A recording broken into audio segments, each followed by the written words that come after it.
Republican Congressman Tom Tiffany making a stop in Green Bay today, pitching himself as the party's early unity candidate for governor and promising to unlock Wisconsin's potential. Tiffany has been endorsed by both President Trump and former Governor Scott Walker, who joined him at the event today.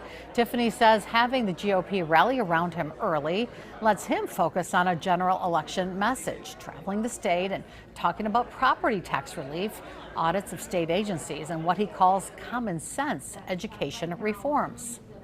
We need an all-of-government approach here that deals with education and bringing it back to a higher standards. We're going to make that a top priority, and I think Wisconsinites, regardless of their political persuasion, are going to agree with me on that. Outside the event, protesters led by Citizen Action of Wisconsin accused Tiffany of backing the bill that they say stripped health care funding from roughly 250,000 Wisconsinites. The organizer says they want voters and donors to remember that record. The big ugly bill absolutely stripped us of our health care funding, and we desperately needed it. We need to continue to build more health care into our system, not less. If Tom Tiffany gets elected governor, we're going to be in some hot water. Tiffany defending his record on health care, arguing he did not vote to cut Medicaid and wants to crack down on fraud.